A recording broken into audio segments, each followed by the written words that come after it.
she asked him. Lucille. That's the little one, with the giggle. His fingers tapped on his knee. She does more than giggle.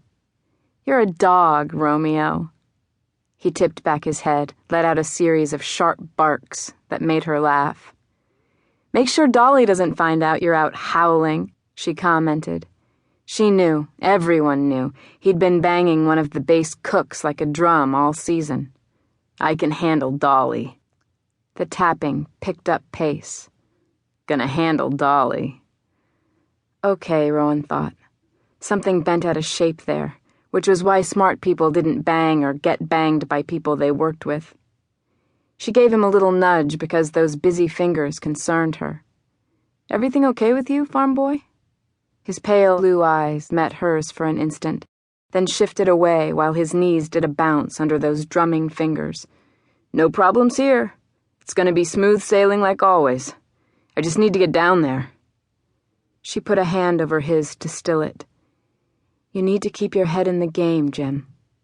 It's there. Right there. Look at her. Swishing her tail, he said. Once us Zulies get down there, she won't be so sassy. We'll put her down, and I'll be making time with Lucille tomorrow night. Unlikely, Rowan thought to herself. Her aerial view of the fire put her gauge at a solid 2 days of hard, sweaty work. And that was if things went their way. Rowan reached for her helmet, nodded toward their spotter. Getting ready. Stay chilly, farm boy. I'm ice. Cards, so dubbed as he carried a pack everywhere, wound his way through the load of 10 jumpers and equipment to the rear of the plane, attached the tail of his harness to the restraining line. Even as Cards shouted out the warning to guard their reserves, Rowan hooked her arm over hers. Cards, a tough-bodied vet, pulled the door open to a rush of wind tainted with smoke and fuel. As he reached for the first set of streamers, Rowan set her helmet over her short crown of blonde hair, strapped it, adjusted her face mask.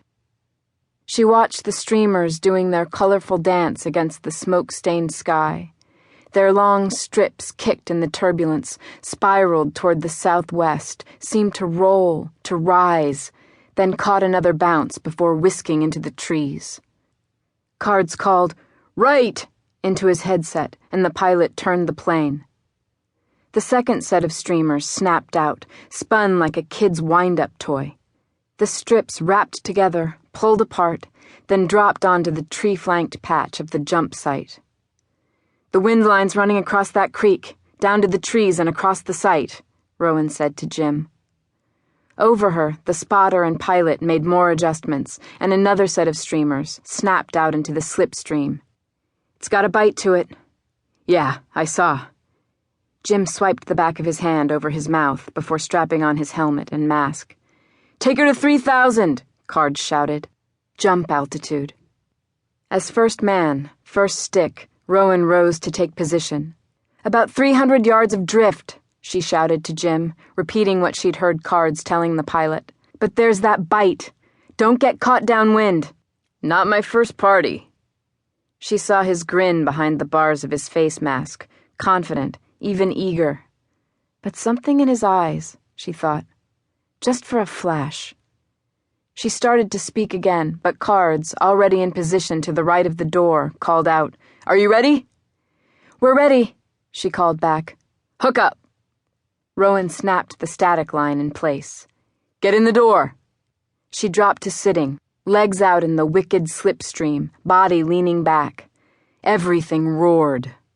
Below her extended legs, fire ran in vibrant red and gold. There was nothing but the moment, nothing but the wind and fire and the twist of exhilaration and fear that always, always surprised her. Did you see the streamers? Yeah.